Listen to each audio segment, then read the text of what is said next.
Hi, I'm Quincas and I'm a synth DIY guy. Welcome to today's video, which is a deep dive demonstration of what I consider to be one of the most iconic, classic electronic musical instruments ever made, which is the Benjolin by Hordjik.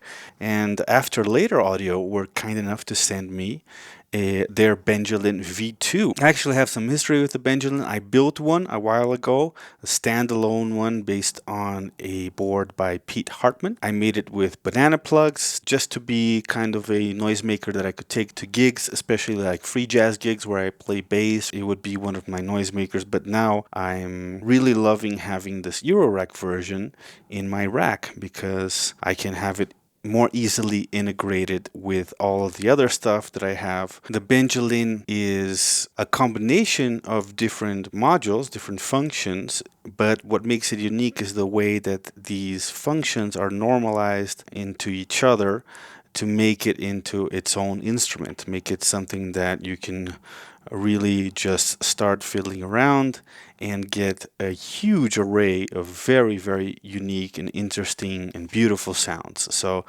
you can tell I'm excited about this one, and it truly is. I mean, if I had to have just one module out of my entire Eurorack system, it would probably be the Benjolin, and I'd still be pretty happy. So without further ado, let me start by explaining things and demonstrating the basic principles, the basic modules that comprise this instrument, and then we'll slowly start going deeper and deeper into the kinds of craziness that you can do with it. All right, so first things first, let's look at the sections. So here we have one oscillator, right, and another oscillator. These oscillators are basically identical, right? You have a triangle wave and a pulse wave for each one.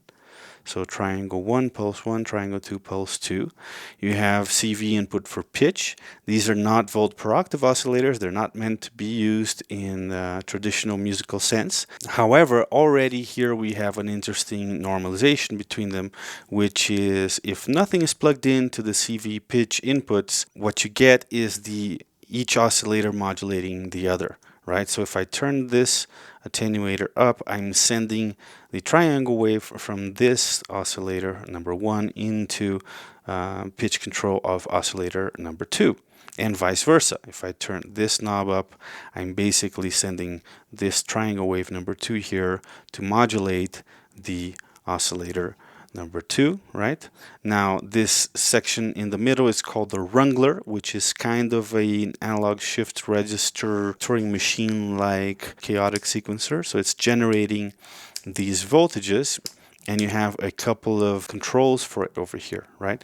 So basically the knob, if you have it in its center position, you're letting the variations be created freely, right? Now, but if you turn it towards the left, you limit it to the last 8 voltages that have been created in those kind of cycle.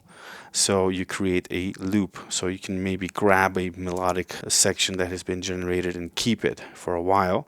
Now if you turn it towards the right, you get a 16-step rotating sequence, right? So very cool. You can turn it towards the left or the right depending on how long you want that frozen sequence to be, or you can leave it in the middle to keep it generating, keep it sub-generating. And here you have a switch that basically gives you up to 127 different steps, or 8 or 16 depending on which side of this you're in. And now here you have another switch which basically doubles the clock. So if you have the switch up, you're just getting that clock response as the clock comes in, and over here you're doubling the clock response. So that's kind of nice to have at the flick of a switch as well. There's an output for the Wrangler so that you can send it to modulate something external, or you can patch it into any internal sections here. However, as you can see, both oscillators already have a Wrangler knob,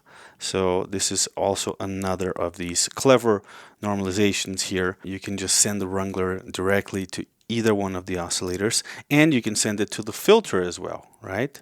Here's the knob, the Wrangler knob for the filter section. The filter section has frequency control, resonance control, and this is the crossfader for the input. So on one side you have a pulse width modulated combination of the two oscillators, right? That's default. And towards the left, you get whatever you plug into this external input over here. I had the XOR output normaled in there, so you can also, of course, just grab the pulse wave here from oscillator number 1, stick it into external in here, and already we should hear this oscillator over here, and here's the filter, right? Let me turn this down a little bit so I don't have to scream.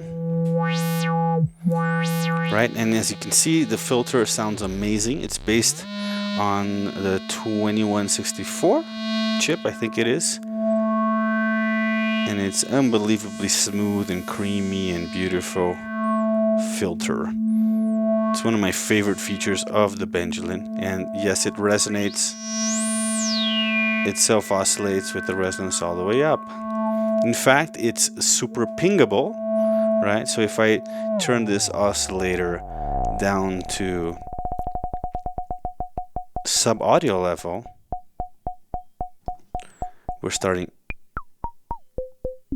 to hear how it pings that filter with the resonance high, right? And this is one of the most fertile territories for the Benjolin, is precisely to use the oscillator as its sound generator and use the filter as its sound source, and the oscillators more for modulation, clocking, etc. Right? Now, oscillator number 2 is normaled to clock the Wrangler. Of course, you do have a clock input over here as well, but if you don't plug anything in here, then basically you're using oscillator 2 as the clock for the Wrangler, right? So why don't we use pulse wave number 2 here to ping that filter, and now we'll turn up the Wrangler so we can start hearing. That's the Wrangler right there, right? It's affecting the pitch of the filter. So far it's the only thing that we've applied the Wrangler to. We have it all the way down on these two oscillators, right? So the same oscillator that I'm using as the clock for the Wrangler, I'm also using to ping the VCO, so that's why the pitch changes are synchronized with each ping, right? Now let's listen, since this is pretty much the simplest thing you can do. Let's listen to this Wrangler a little bit, right?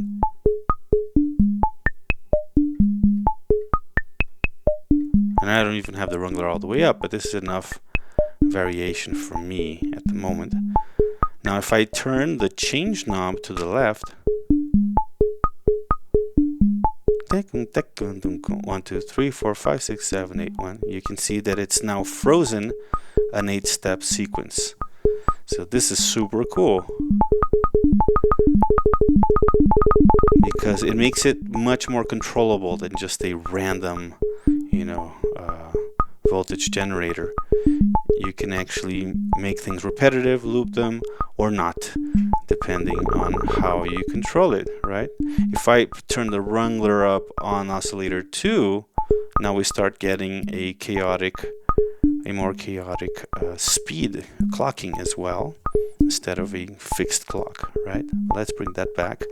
Now let's bring this back to the center here, so we get it to change again, right? And we can put it on steps 127 here, which is going to give us a wider range of variation. And then if I turn the change knob towards the right, now we get a repetitive 16-step loop.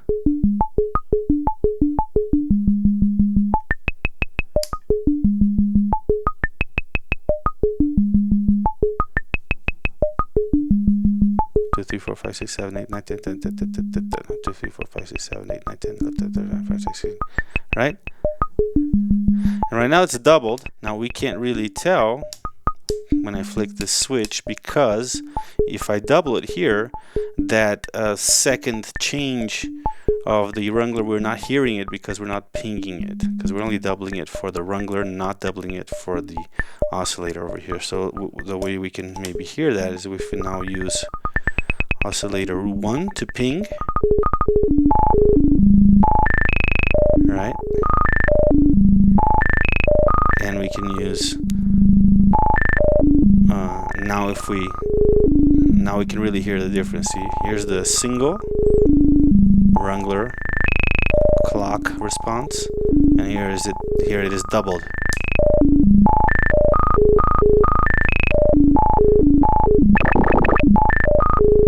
Right? Right, and now as I bring this oscillator back up to audio rate, it's no longer pinging the filter. I can bring resonance back down. Now we can turn the wrangler up on this first oscillator and start getting pitch variation of oscillator number 1.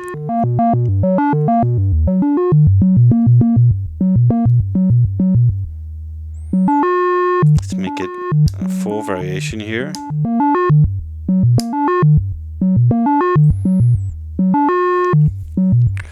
Now I can turn the wrangler up on oscillator 2, so now we start getting tempo variations as well.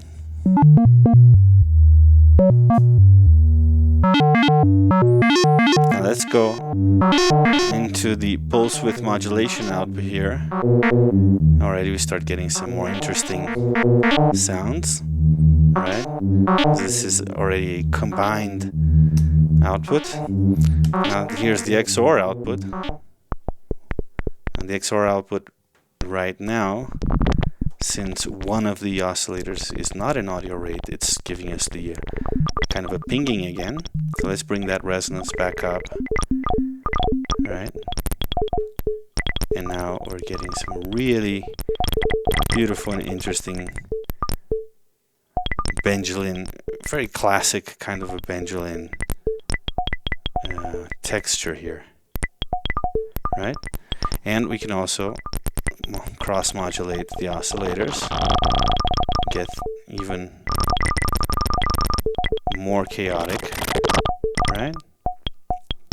And this is where I like to apply some reverb here, because it really sounds like water dripping off of stalagmites on a cave, you know? And if you add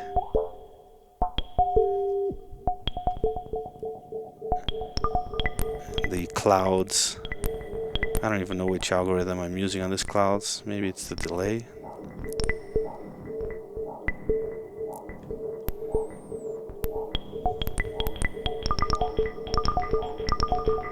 So yeah, this combination right here, just the Benjolin and the monsoon, is enough to do an entire experimental electronic music concert performance, right?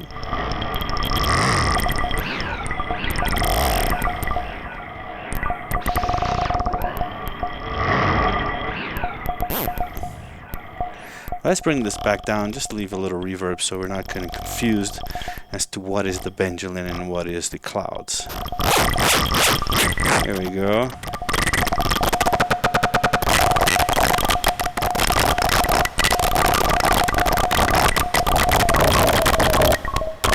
Very cool. And as I start letting these oscillators go up to audio rates, I start getting harsher, crazier sounds.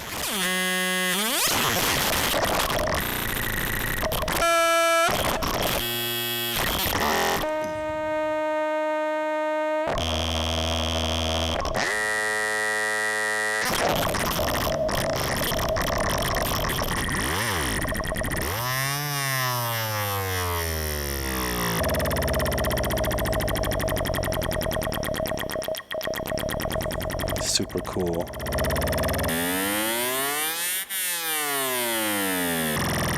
Absolute joy of an instrument. I can play with the Benjolin for hours. In fact, sometimes I leave kind of a slowish pinging patch with some nice low notes too, like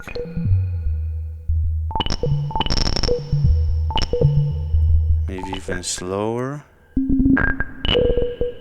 A little bit less variation. Yeah, I might leave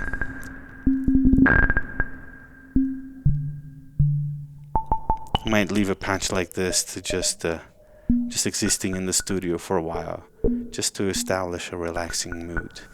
You know, as I'm maybe doing some bureaucratic work or whatnot, instead of putting on a Spotify playlist, I will let my Benjolin just improvise for me for a while. So that's super fun.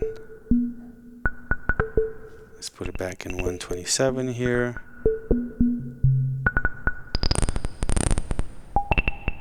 Leave it in the middle so we get the full variation.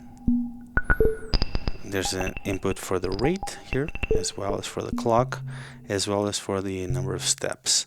So pretty much every control that you have, either a switch or a knob for, there is also a input that you can use. Alright, so now I have my Orbit 3 chaotic oscillator over here. Why don't we start using it to modulate some of the parameters, some of these inputs. So for example, one can be the rate here.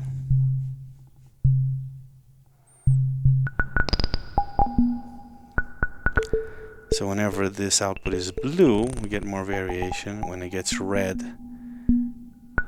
we get less variation, right?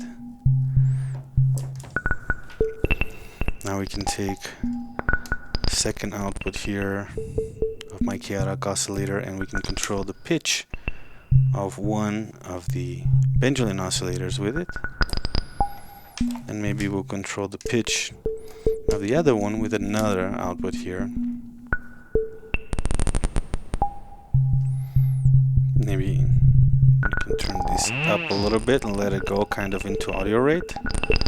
Let's turn down the volume a little bit again.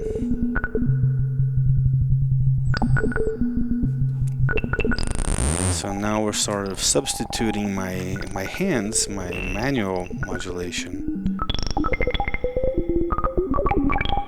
for external modulation source here. So this Orbit 3 double scroll chaos oscillator. Right. Let's leave the distribution kind of in the middle. Set the equilibrium points.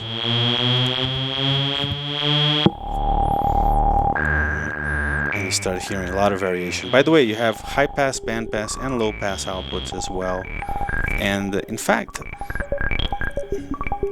you know, if you attenuate everything and interrupt the normalizations, you can just use these oscillators as oscillators. You can use the filter as a filter, right? You can just send a different oscillator, maybe a melodic one, into here, and an envelope generator into here, and you just use this filter as a filter. That's another thing too. You don't have to necessarily use the Benjolin as its standalone instrument. You can use it as the separate elements that it comes with separately. So let's control CV frequency over here with the chaotic oscillator as well. And we still have 3 more outputs here. Maybe one of them can be the reverb for the for my clouds here, my monsoon. And now I can feed the wrangler back into the frequency of the Orbit 3. That's cool. So now I'm cross-modulating, right? I'm using the Benjolin's wrangler, semi-chaotic voltage generator, to modulate the frequency of my chaos oscillator, which in turn is modulating multiple parameters of the Benjolin, right?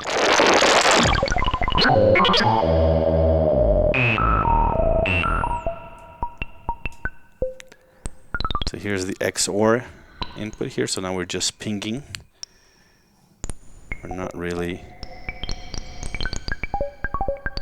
using it for audio. But if I turn it to pulse width modulation, then we get audio again. And in fact, I can find like an equilibrium point, a balance between them.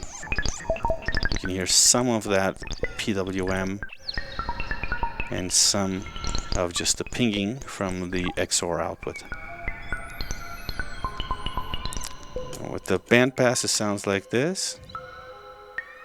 With the high pass, it sounds like this. Quite different. And in fact, I can use two of these outputs in stereo, and that can be cool as well. See?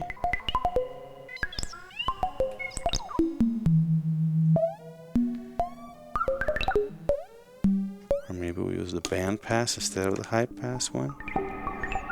There you go. So that creates a bit of a stereo texture.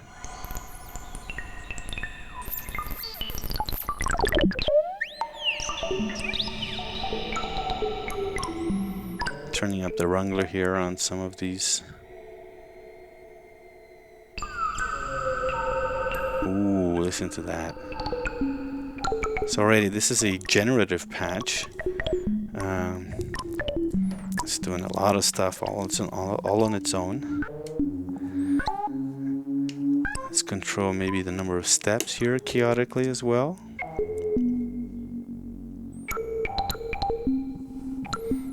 Very cool, right? Let's just listen to it and let it do its thing without touching it for a little while and hear how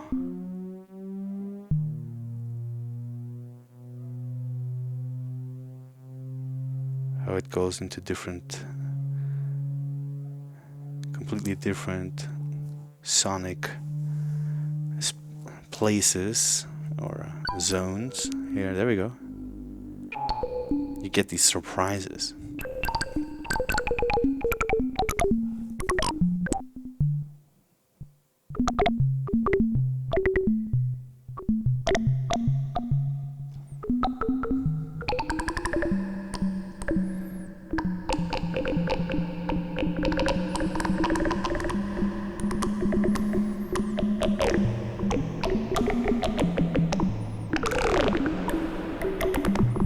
Let's maybe turn up the speed of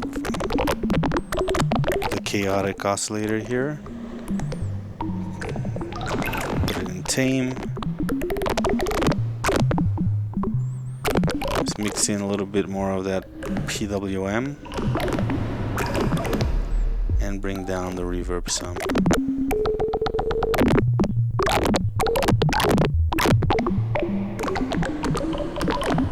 Very cool.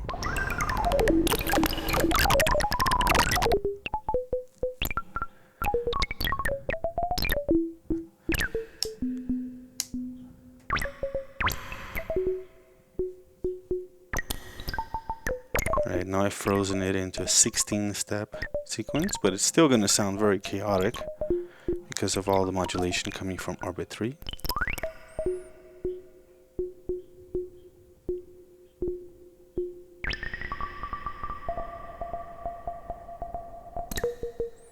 Just for fun, let's turn up the clouds here a little bit.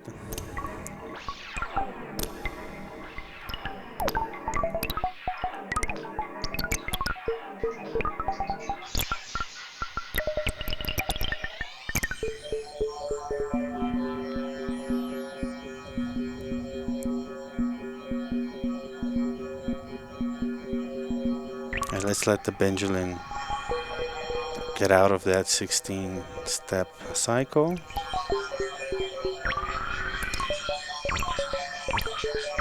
Pretty badass. Now I'm gonna remove the rate over here, and we're gonna use that for another of the parameters of the clouds cologne that I have. We can use that for density and position. There you go. Bring the tuning back down. make this super slow again. Maybe speed up the regular clock oscillator. And bring oscillator 1 higher as well. Let more of that audio rate stuff through.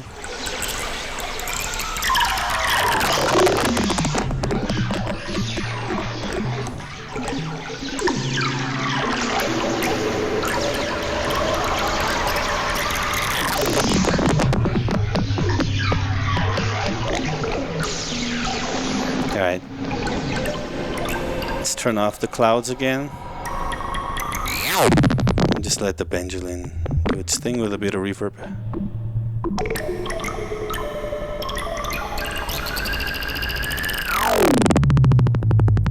Ooh, that's nice.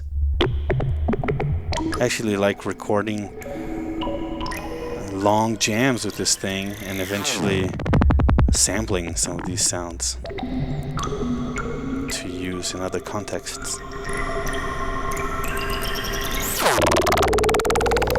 Let's leave the reverb in a set spot.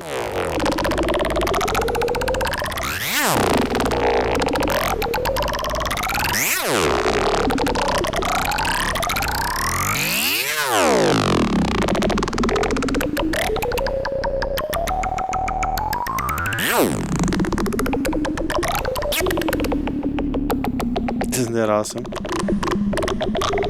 I mean, I love doing techno-ish or hip-hop-ish beats with my modular, but honestly, this kind of thing is what got me interested in modulars in the first place.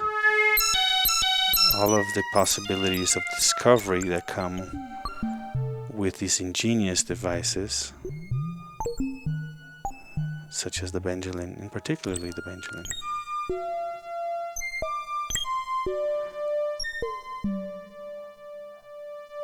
My friend Derek Hauser, in fact, used to make some beautiful banana Benjolins by hand. He made the butterfly Benjolins, which are double Benjolins that you could interpatch. Now, can you imagine that? Like, if already just one Benjolin gives you all of this, imagine having two of them that you can patch into each other. Yeah, that can... If you find one of those butterfly Benjolins used, get it. Because I don't think he's making them anymore.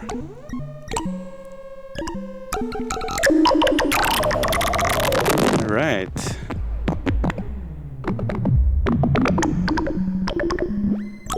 Now this Benjolin, the V2 in particular, also has expander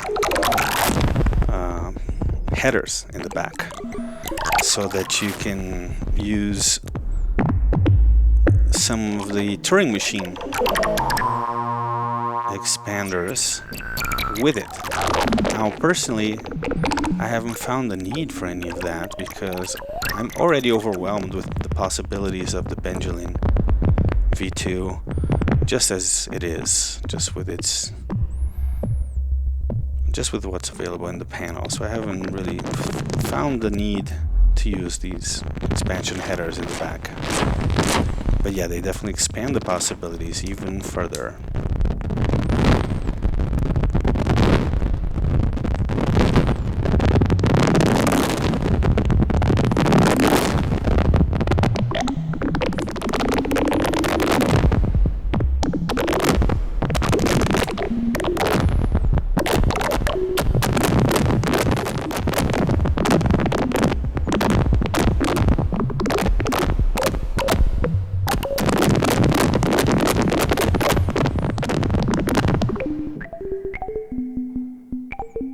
So cool, right?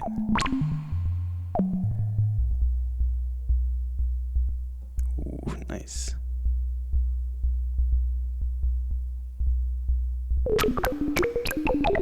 It's so cool how sometimes it gets into something repetitive and stays there a little while, and then it suddenly surprises you with a big change. Right? Let's pull all of the chaos back out of here. And this is the Benjolin all on its lonesome.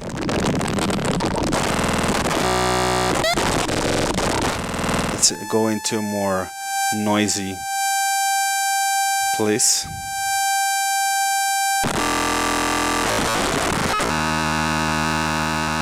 Maybe I just want to modulate the rate. Nothing else.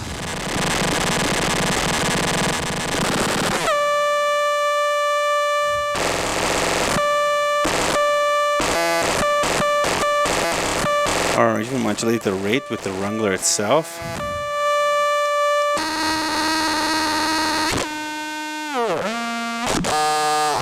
That's cool. Alright. We make this first oscillator slower, and then plug that triangle wave into the there you go. Triangle wave into the filter cutoff CV, and maybe add a little bit of wrangler. There you go.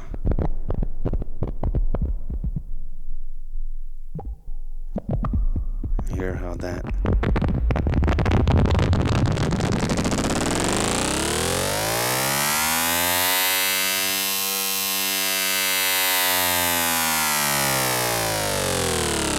cool. One thing I love about the Benjolin is that to me it sounds almost like an acoustic instrument. I mean, I know it sounds, that might be hard to imagine because it's so strange and alien, but the sound of it to me sounds organic, sounds like something that could be generated maybe somehow acoustically.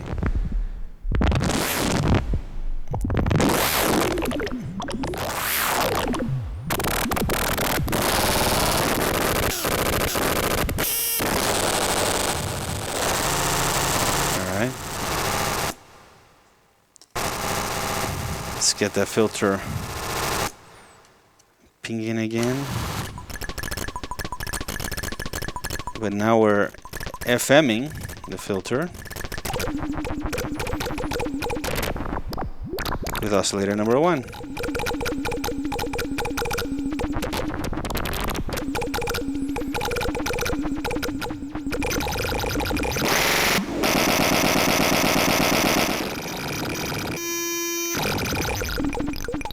Right? Yeah, endless fun with the Benjolin V2 by Afterlater Audio and Rob Hordjik. If you don't know Rob Hordjik, he's also created the Blippo box, which is another classic, and he makes his own completely unique modular system, which is about, I think it's 5U in size, but it's definitely not Moog unit. So check out his other stuff for sure. And get yourself a Benjolin V2 by Afterlater Audio. I think it's the best iteration of the Benjolin. There are a few DIY ones, and this one you can also DIY. You can build your own Benjolin V2 if you buy a kit, or you can buy them pre-built and have fun right away with it. Listen to that.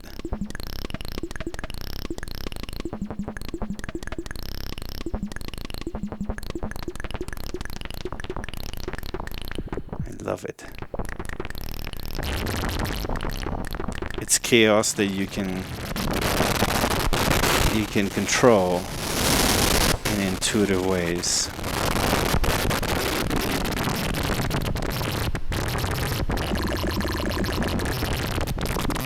That's it for today. Hope you enjoyed the video. I hope you like the Benjolin V2. Please consider joining our Patreon, subscribing to the channel, liking the video, commenting below, all of that stuff. All of that helps. Help me get up to 40,000 subscribers so that I can get even more cool gear to demonstrate and review for you guys. All right? See you soon, and stay noisy.